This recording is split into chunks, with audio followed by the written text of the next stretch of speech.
Well, hello, everybody. I'm John O'Loughlin, and welcome to McDuff Lives. And it's Friday morning, 11:02 a.m., and here we are at Mystery Island Studio. Still got some smoke in the air down here. It seems like the worst part of it is passing through here in Maryland and Virginia right now. So we're expecting it to clear up soon. But I hope it hasn't caused you any problems. It's kind of spooky in so many ways, and of course, the photographs that you see that can be uh, the result of photographic enhancement of the orange, for instance. That's so easy to do nowadays, but nevertheless, the scary idea of a smoky sky lingering in New York City for a while, it could have serious health problems. And anyway, so this morning I am once again doing my live chat on Rumble. I am happy to see folks signing in on my YouTube channel, which is McDuff Lives 2, which had a strike on it, and the strike is gone, but I am still not sure if I want to stay on YouTube. So this morning I thought I would advertise the show on Rumble, but to let folks who only know about my YouTube channel also see what we're doing here. I see Corky Goss has signed in on our live chat over on Rumble, and thank you for that, Corky. And it takes a couple steps. You have to first get a Rumble account, just like you do with YouTube, and then you can sign up by just going to the follow button at the bottom of the screen, and that's all you have to do. McDuff Lives is one word on Rumble. There is a older channel called McDuff Space Lived, or that has two words. In other words, not the space indication, but just McDuff and then a separate word. And while there are a number of shows there, and some new shows do get posted there, I'm not sure why that is, but I can't seem to direct people from there over to McDuff Lives with all one word. It's a little bit of a technical thing that I'm trying to sort out. Rumble being works differently than YouTube, and I am not the greatest technician myself. So anyway, thanks for bearing with me. And if you do sign in over at Rumble, then I would appreciate your just telling me that you're here on the live chat so I can see how things are going. We now have 312 followers on McDuff Lives Rumble channel, and my goal is to get to 1,000 before I have to before I abandon YouTube. But honestly, I really don't feel comfortable broadcasting on YouTube because I can't relax and say the words I want to use. I just can't. I'm sorry, but uh, it's too stressful to be, thinking, oh, did I say a bad word during this show? I better take it down right now. That's what happened the last time. Um, Within 6 hours, I mean, it was probably even within 3 hours of the last show that they took down. And I think they have a particular interest in Prince, the deceased dead hand on the dead hand switch that set the virus in motion to reduce the population that he promised that he wanted to do. If you know what I'm talking about, then you follow why I think they took that show down so quickly. It's not just talking about medical issues, it is attaching them to the dead hand of certain prince. And of course, on my Rumble channel, I would tell you exactly the name of that prince. Pardon me a second.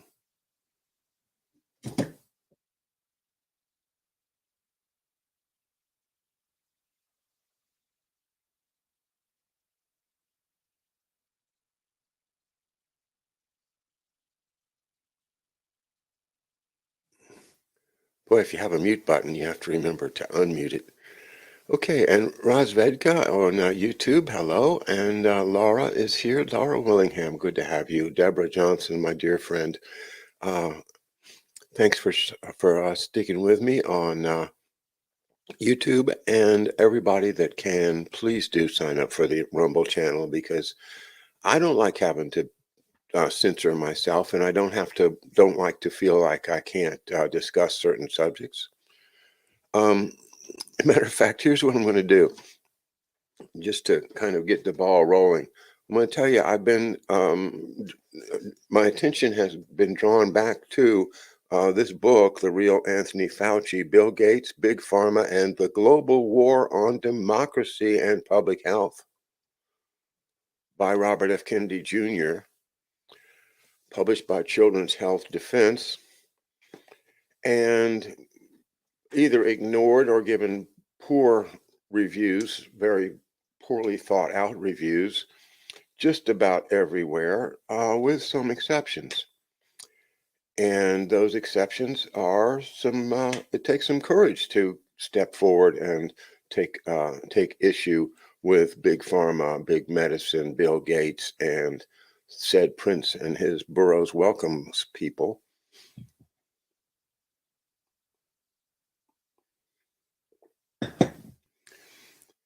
You know, that's another thing to keep in mind, that as we are focusing on the names of these corporations like Pfizer and Moderna and J&J and the rest of them, that um, those may not be the real active bodies here. We have, of course, the military, but as far as the science and the vaccinology or the virology and that goes into these type of events, we have to keep Burroughs Welcome, that's Wellcome, in mind as well. And as I was reviewing an EIR article, which stands for Executive Intelligence Review and available at larouchepub.com, about, I guess it was about a 20-year-old article, but it took the Club of the Isles and delineated all of the huge corporations and business interests and banks, really seriously about the banks, that all derive through the tentacles of the Club of the Isles, and the Club of the Isles is the vehicle through which said Prince executes his dead hand policy. And of course, what do you find there but Burroughs Welcome? So if my musings on the chat it was 2 weeks ago, Friday, indicated that I'm speculating that possibly when Prince Philip told the world that he wanted to, when he died, he wanted to come back as a deadly virus to do something about the population problem. And then Prince Philip dies and a deadly virus comes along. And people are like, oh, well, that's just nonsense. How could John O'Loughlin think that? That's just pure, goofy conspiracy theory speculation, right? Oh, yeah? Oh, yeah? Have you really thought about that?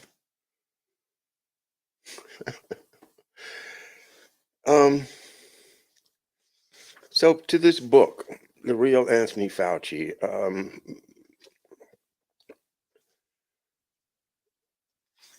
AZT, Tony Fauci's big, big, big first splash. Just going to page 171 to read a little bit that I think is important. Aftermath. A key and enduring legacy of the AZT battle was Dr. Fauci's emergence as the alpha wolf of HHS.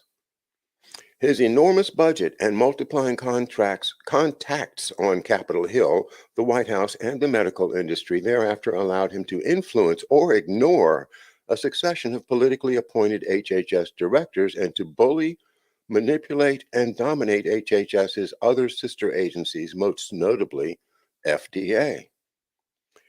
In his biography of Dr. Fauci, author Terry Michael described the drug approval system that NIAID, NIAID, of course, nurtured post AZT. Quote, what has evolved into the HIV-AIDS industry is supported by a knowledge monopoly comprised of federal government bureaucratic authorities led by Dr. Anthony Fauci, who hands out billions of dollars in research grants, who collude with crony capitalists from international pharmaceutical cartels, who distribute billions to AIDS advocacy nonprofits, and whose official stories are communicated to the public by a science illiterate mass media.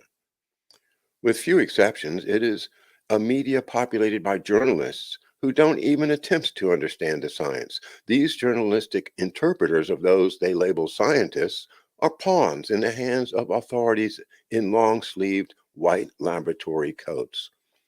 That chief authority about HIV/AIDS, Dr. Fauci, has tightly held the purse strings on all HIV/AIDS research since he was appointed head of the NIAID in November 1984.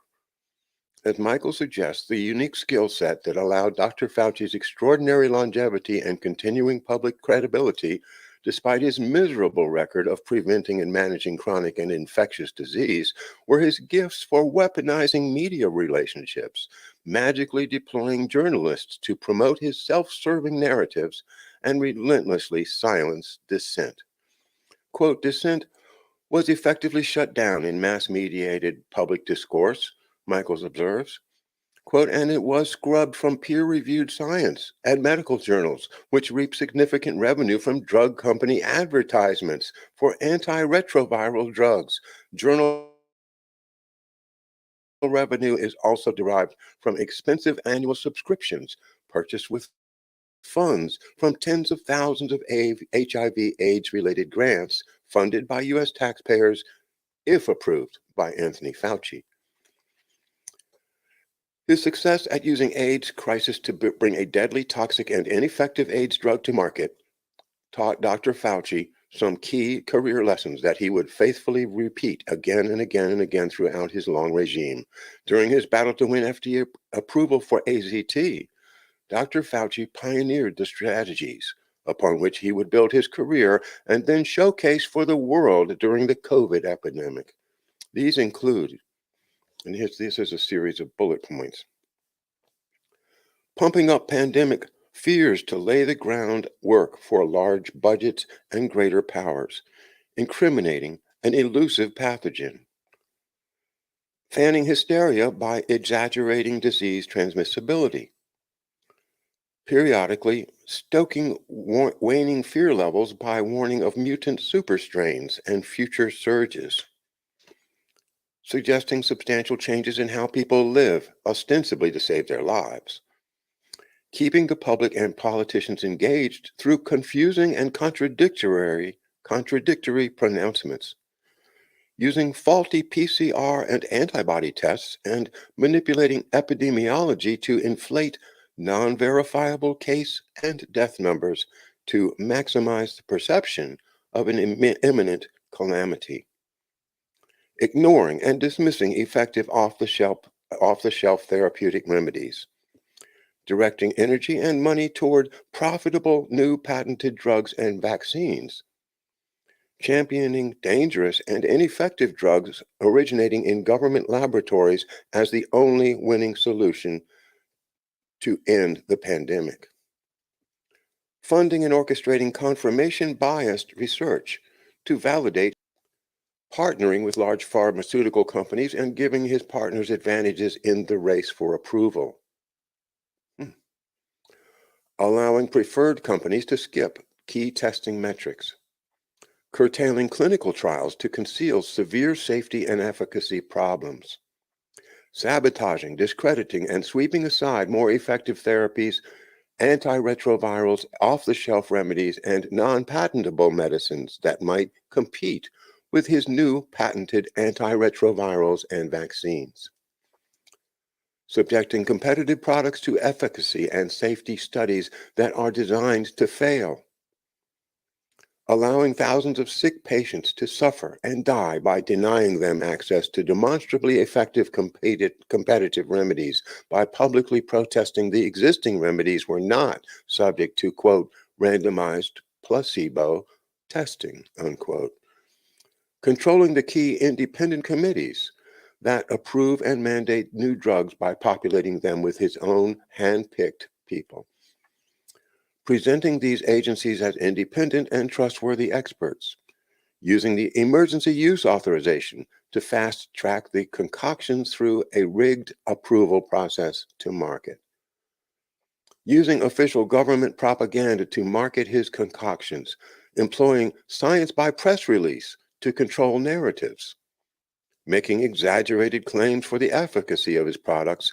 using pervious and ineffective post-marketing surveillance systems to conceal mass injuries and deaths from the public, papering over all these testing deficiencies by crafting and promoting enduring narratives about the benefits, safety, and efficacy, citing leading experts, quote unquote, to promote hypotheses that are practically never scientifically verified with peer-reviewed studies or appropriate controls, allowing pharmaceutical companies to charge Medicare, government programs, and insurance companies inflated prices bearing no relationship to cost, ensuring that research funding is restricted to projects supporting the dogma, excluding research into alternative hypotheses, preventing debate and censoring dissenting voices in popular media, social media, and scientific publications, and promising ultimate salvation with vaccines. In addition, Dr. Fauci honed the skill of always speaking with authority, even when making contradictory assertions with no scientific basis, to rapidly reshape all government pronouncements into dogma, efficiently perpetuated in a quasi-religious manner by the media. That's just 3 pages of this book. Um, I don't know why it doesn't have any more visibility. Uh, I look for reviews of it. I'm disappointed in all the reviews. I had picked it up at least 2 months ago, and while I was intending to read it cover to cover, I did not. And eventually, although I read probably, 10 or 20 pages here or there on a point of interest, I have not really dug into this book. But as I've been reading it the past couple days, I am encouraged that perhaps a revisiting of this book could be beneficial to everybody. So I think next week I'll spend at least one, maybe two or three shows talking about various aspects of this book, The Real Anthony Fauci, Bill Gates, Big Pharma, and the global war on democracy and public health.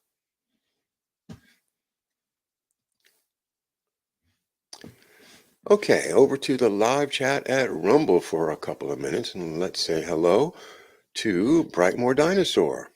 Hello, Brightmore. Deborah over here now. Deborah Johnson, that is. Corky Goss is here. Dr. Hamamoto, how are you? He's benched by TubeU for giving a talk on Sandra D. Pedophilia is a touchy subject on TubeU. It is. And, there was that report that you may have seen about the Telegram channel, which is owned by Meta, which is, of course, our friends with, Meta, Mark, you know who, and Zuckerberg. That may take off. It's another assault on the citadel, right? The citadel of the elite empire, where all of the strings get pulled. Yeah, you can have Afghanistan, sure, you guys, you Taliban guys, but make sure we get our 10%.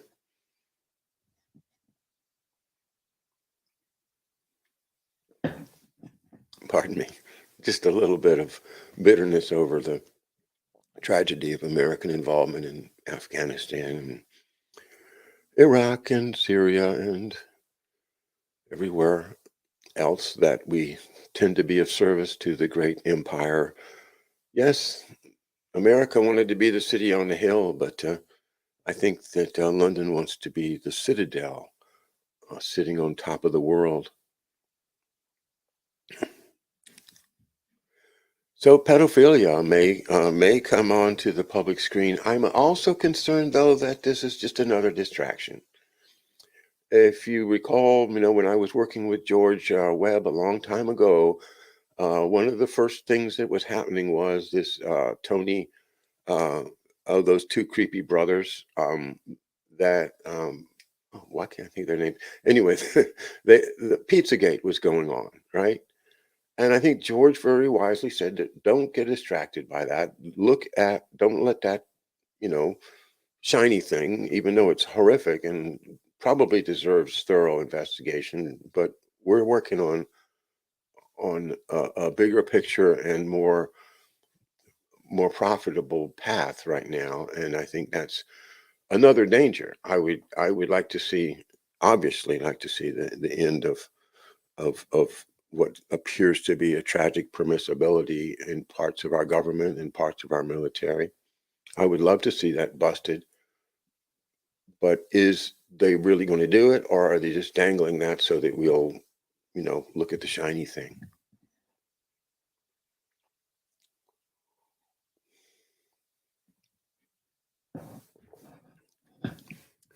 Okay, so Corky Goss says, great episode, Dr. Hamamoto. And of course, let's see, Professor, are you on Rumble yet?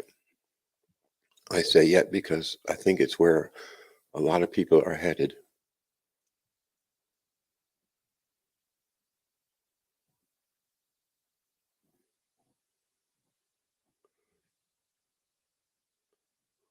Right, more dinosaur says Fauci equals Jaws in Italian. Or maybe more to the point, my Fabian turtle here. This turtle here, I guess your name, it must be Fabius, right? And how the Fabian turtle kind of just sneaks along. But when he strikes hard. Ah!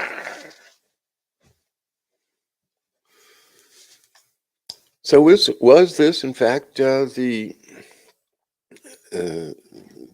dead hand of Prince you know who, um, fulfilling his lifelong dream? Or was it just a practice for the real thing that's coming up, see a lot of talk about H5N1 making a big comeback. And, you know, who knows? Maybe that's true. I think George is investigating that. And yeah, this is another reason why we need to get to the bottom of this Anthony Fauci stuff. Because, you know, if we can show that it's intentional, that it is a program, that it is being run by Fauci and people associated with Fauci in and out of our government, in and out of the world's institutions,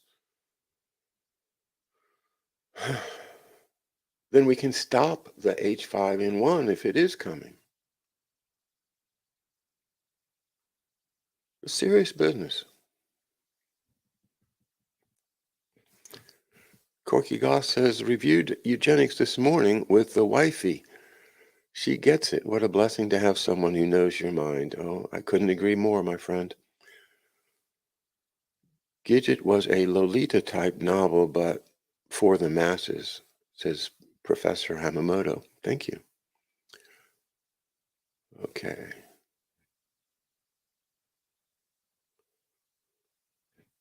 Oh, there's that word avuncular.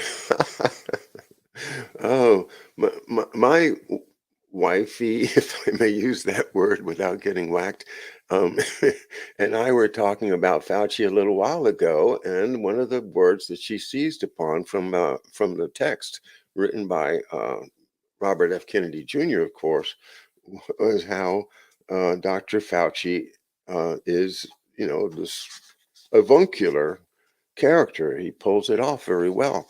Avuncular, of course, meaning um, an older uh, uncle or older person that seems to be wise, that puts on an attitude of, don't worry, I understand everything, I can solve your problems for you.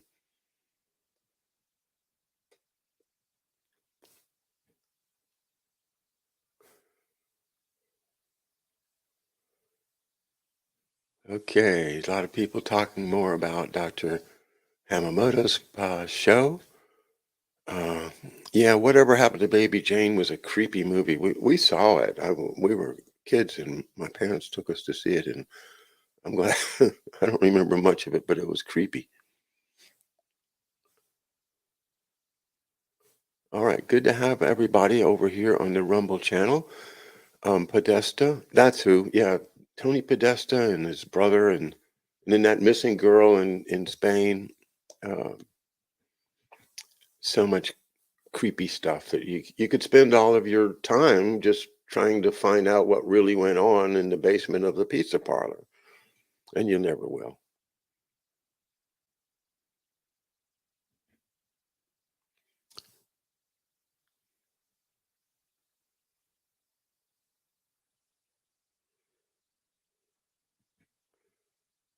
Our good friend Peter Petrus Max says there never was an H1N1. Spanish flu was never shown to be a virus. Oh, never mind. Much more fun to be afraid of viruses. Yeah, and Mark has done a lot of good exposition on the Spanish so-called flu. Oh, we spent lots of time on that, studying Fort Leavenworth and all of the military transports and the horses and all of the, coexisting reasons for people to get sick. And then the whole mystery of, is there such a virus lying in the ice in some body somewhere that they can actually re invigorate the 1918 flu for the purpose of course, of studying it and creating a vaccine. Yeah, that's good for another $10 billion there, Tony. Good call. All right, back over to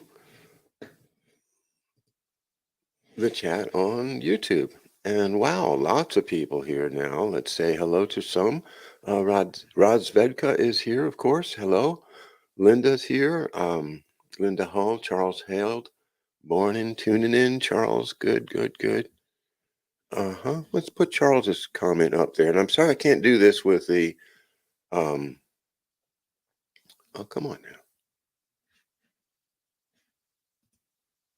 There you go. I can't do it with Rumble. I'm hoping Rumble will up their game and let us do that, but not yet. Charles Held, I think the virus was brought out early to stop Trump in 2020. Nobody's talking about that, but it's in the back of my mind too. I don't think that the election would have gone Biden's way if not for the so-called pandemic. I don't think that Biden could have possibly overcome Trump because Trump was running on the economy, and the economy was doing good.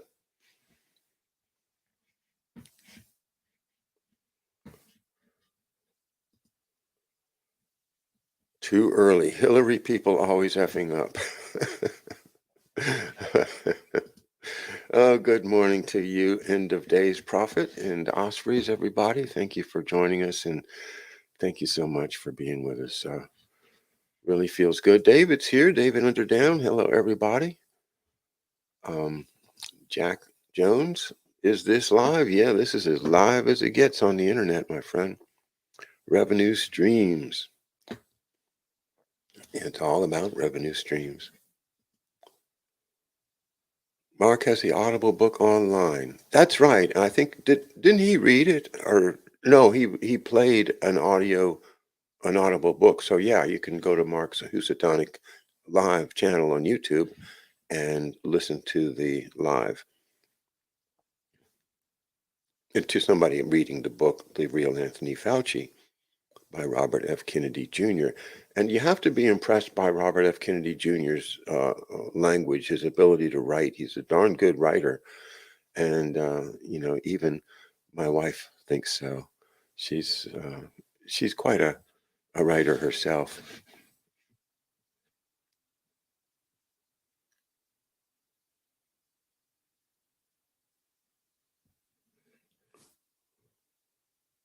Let's see.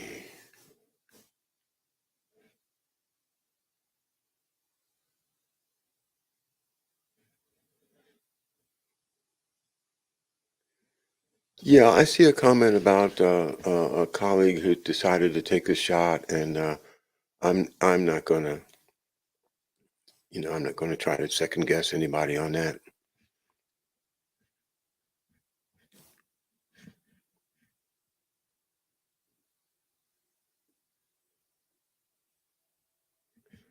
All right, Charles, I'm going to put you up again here for this one. The kicking ass needs to be done on Rumble too. Amen. So much to do, so little time.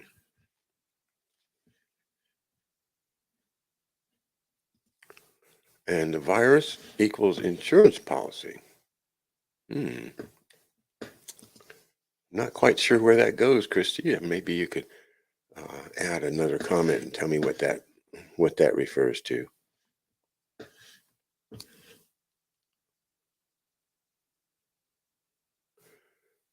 AKB Baker on our live chat over on Rumble says RFK Jr. did an hour with Dane Wigington discussing geoengineering. I listened yesterday. I love that he's looking into all of it. Well, that's good. I know I was looking into geoengineering as I started doing my work here at McDuff Lives, which started out, of course, at McDuff Kennedy's Man to Smash the CIA, a channel that got taken down by YouTube a couple years ago. Well, the there are a number of fairly easy to find YouTube podcasters. Dane Wigington is one of the easiest to find. I personally think Jim Lee at Climate Viewer is very, very good. And uh, I've had a number of reasons not to put all my confidence in Dane Wigington. That's just my opinion, though. I mean, this stuff is difficult. I was following One Pacific Redwood on YouTube for a good 4 or 5 years. He kind of slowed down when the weather changed.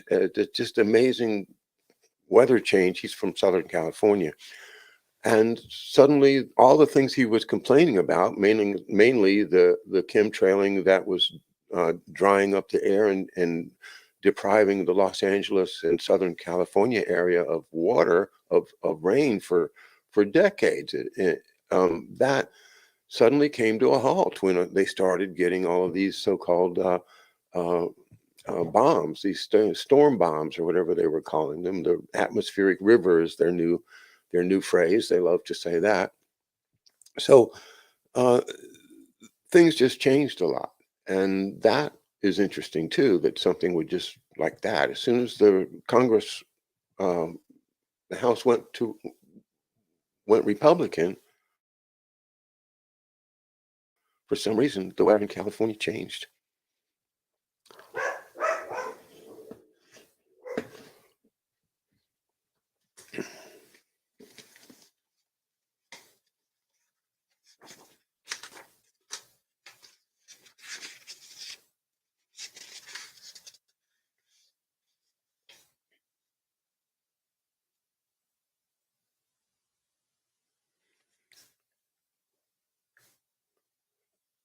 This is the introduction, a couple of sentences from the same book. I wrote this book to help Americans and citizens across the globe understand the historical underpinnings of the bewildering cataclysm that began in 2020. In that single annus horribilis, liberal democracy effectively collapsed worldwide. The very governmental health regulators, social media eminences, and media companies that idealistic populations relied upon as champions of freedom, health, democracy, civil rights, and evidence based public policy seemed to collectively pivot in a lockstep assault against free speech and personal freedoms. Well, we certainly have observed that here at McDuff Lives. And, you know, aside from being completely demonetized 2 years ago, the the irritation of having your channel build up to 12,000 subscribers, and then the next one was 7,500, I think, when we lost that, and now we're down to McDuff Lives 2 and McDuff Lives 3, which each have 1,100 or 1,500 or so subscribers. So I'm definitely been affected deeply by the censorship. What is wrong with sharing competing ideas in a democracy? Well, it certainly does support my theory that our democracy ended on November 22nd, 1963, in Dallas. That is where I draw the line. You can go back to the Federal Reserve, you can go back to the Civil War, you can find many, many points at which the original intent of the founding fathers was violated. And nevertheless, there was never a great national sense of, hey, our country's been overtaken by an elite group behind the scenes. Maybe it did happen, especially in the context of Jekyll Island and the creation of the Federal Reserve. Maybe that is exactly what happened, a coup d'état. But that was not in my lifetime. That's 100 years plus ago. What I have in my lifetime is the death of the democracy that I thought I grew up in, along with my president. And I, like probably everybody else, have got a hollow spot inside of me that's still waiting to be filled with information of what the heck happened. And that's the other thing that's so attractive about Bobby Kennedy Jr. is that he is demanding the information. He is accusing the CIA. He is not going to pull punches. And thank God for Bobby for at least raising the issue. Who knows what's going to happen in the election? Who knows what's going to happen if the Democratic Party, just squashes him the way they did Bernie? But I tell you, I don't think he's going to walk away like Bernie did. I don't think so. And one of the great things that could come out of this election would be a destruction of the two-party system.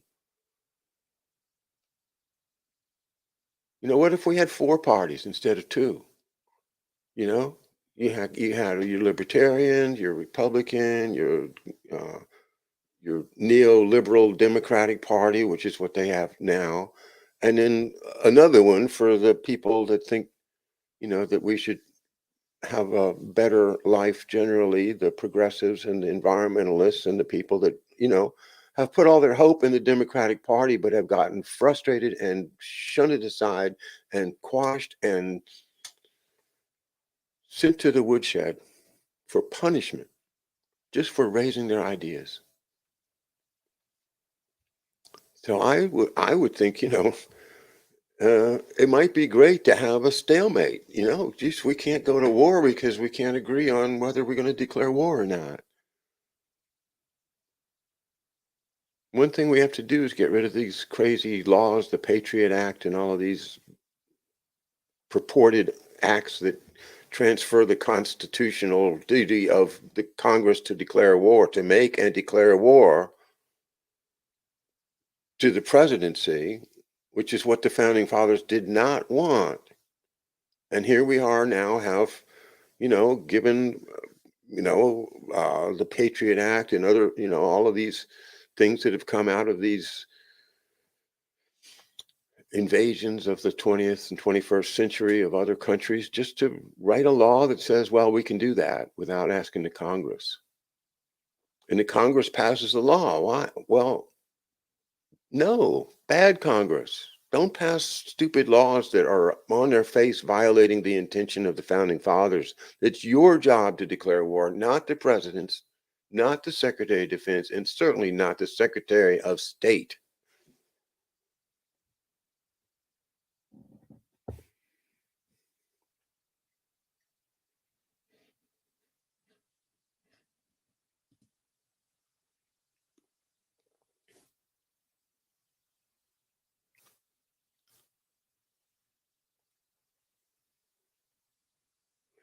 Okay, I'm checking back over to the YouTube chat, and thank you all for participating.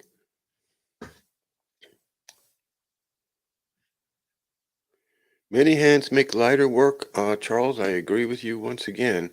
Um, and so thank God for people, like George and Mark and Andy DeBala and so many other people that put their hands in. Amber Connor down in Atlanta and our good friend Carol up in Oregon. By the way, next week we'll be bringing Ilana Freeland back, and we will talk about geoengineering, and we will get her latest research and uh, go through some of the incredible things that she has discovered. I want to talk about Elon Musk. I want to talk about the Starlink satellites. I want to talk about what is really going on with the space uh, uh, force. And what is behind Bobby Kennedy saying, "Hey, by the way, I talked to a well-informed military whistleblower who says, yeah, we do have some spacecraft we captured that were not of human origin." And then they just left it there, and it's just laying there on the table. Well, okay. And I, of course, immediately knee-jerk reaction on my Twitter. I say, "No, not the fake alien invasion. Please don't give us the fake alien invasion. We're working on the COVID problem. Give us the chance to finish the COVID problem, and then bring out the little green men." Okay.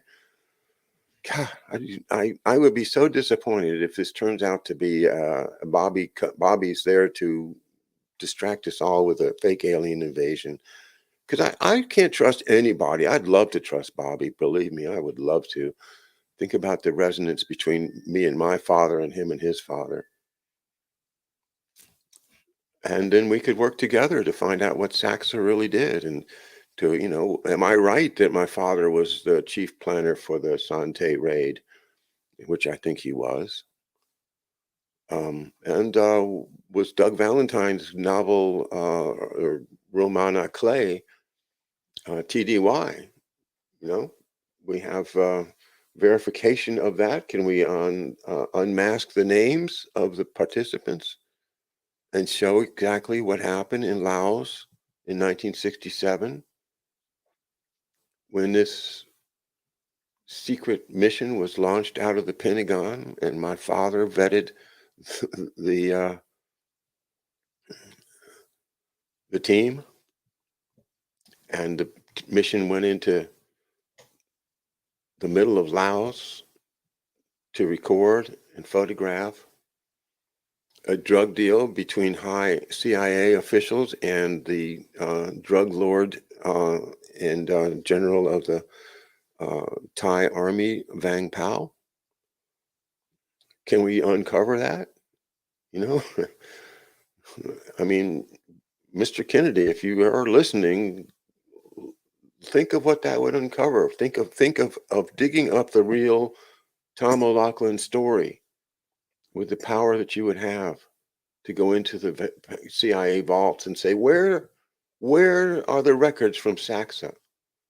Where are the file cabinets that my dad was given personal custody of all the files? What happened to them after he died? Where are those files? What do you have on the medical side of my father? You have medical records that I don't have. I know you do.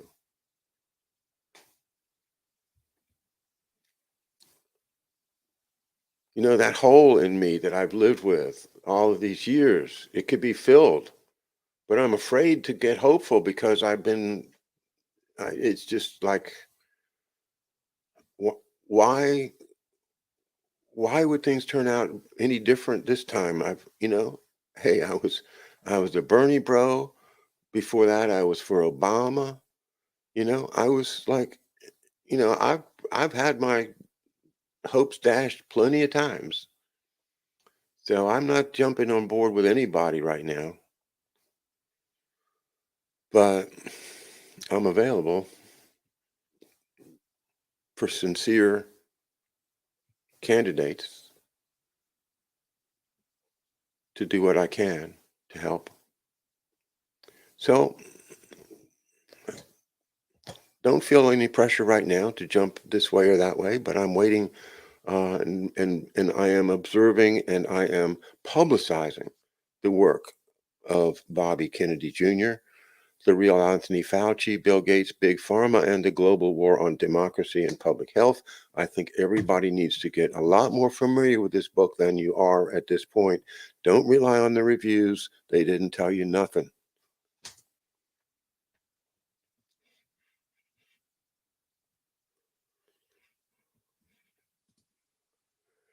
Laura Willingham, yes, indeed. We are a constitutional republic. All the more reason we have freedom of speech and expression. Yeah, we're supposed to be, right? But we're not. We're not. We have to admit the fact that we are no longer living in that constitutional republic. We're living under a totalitarian regime that is hiding behind the people and functions of a constitutional republic.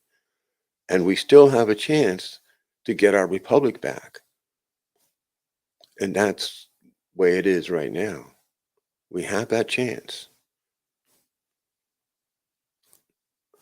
People in Great Britain are looking at the same thing. They think they're a democracy. Sorry, guys.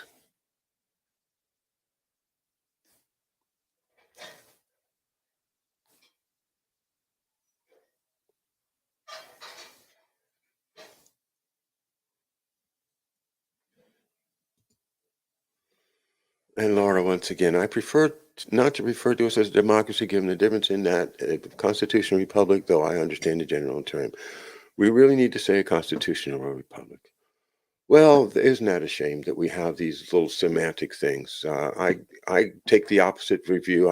I think that people that understand that we are a constitutional republic can also admit that everybody knows we're not a direct democracy. We're not the kind of democracy that is feared, the tyranny of the majority. That's not who we are. We have levels. That's a republic that is a representative republic. It's not a direct republic either. It is a representative democracy. And we call it a republic because we think that it is a public, open government, a res publica. And once again, it should be. That's what the founding fathers said. You want to go to war with somebody, you go to Congress. Congress, hey, Congressman, will you ask the declaration of war against this country there that's really bothering me? And the congressman says, well, sure, I'll go talk to all my friends in Congress and we'll see what we can do. And they say, well, I guess you know what? Most people think we don't have to go to war with that country, so forget about it. But no, nobody does that anymore, if they ever did. It's all about the powerful executive. And so we've created a powerful executive despite the wishes of the founding fathers. Maybe Lincoln did it. Maybe it wasn't all that bad of a thing. Maybe we needed a firm hand to win the Civil War. But when do we get to peace?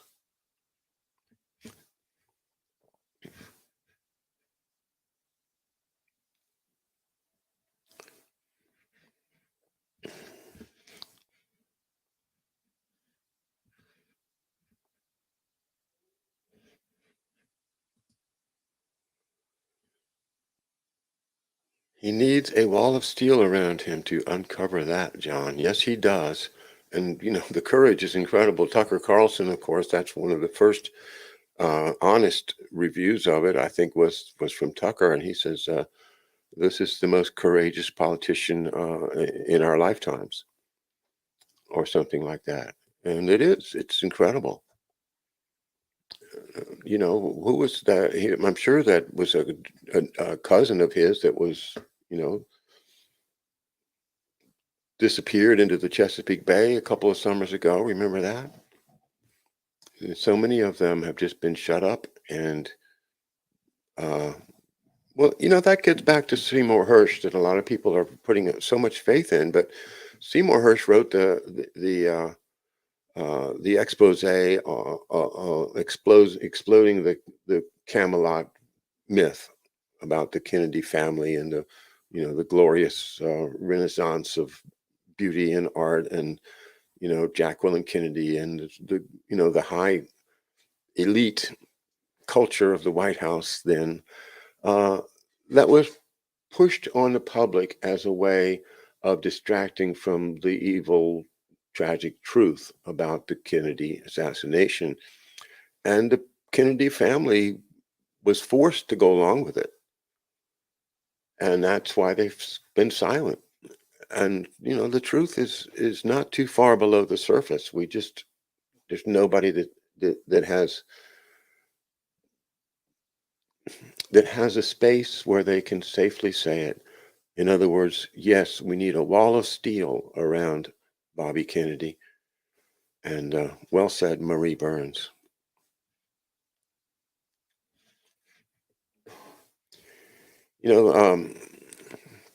Last weekend here on Mystery Island, we had our annual Island Day, and it was a grand parade. And I and one of my neighbors who plays the drums, we led the parade. Was playing the fife and drum in very traditional American parade fashion. And one of the songs that I chose to play, was the Grand Old Flag. It's a grand old flag. And as I was studying the lyrics of it, I realized that these lyrics represent an America that was 100 years ago in everybody's mind. That the characteristics of Americans and the ideals and the sense of patriotism combined with a sense of goodness is expressed pretty well in these lyrics, and I'm just going to share them with you. It's a grand old flag. It's a high flying flag, and forever in peace may it wave. It's the emblem of the land I love, the home of the free and the brave. Every heart beats true for the red, white, and blue, where there's never a boast or a brag. But should old acquaintance be forgot, keep your eye on that grand old flag. Um, Never a boast or a brag. Never a boast or a brag. That's the old character, the old conservative Yankee, or the conservative frontier, or the Western, the I am the self-sufficient American, that I can take care of myself and I don't need to brag about it. I don't want to have my name in lights. Publicity means nothing to me. I am living the best possible life I could live. And that is, I am expressing myself. I am working on things that I want to improve. I want to have a family. I want to grow my farm or my business. But I want to do it all in the sense of, I don't need to brag. All you need to do is just see what I'm doing, see how happy I am, see how this fulfills who I need to be through being free, being creative, and following the golden rule, for goodness sakes. What a weight off the conscience it is to live by the golden rule. And what a horrible weight it must be to be Anthony Fauci.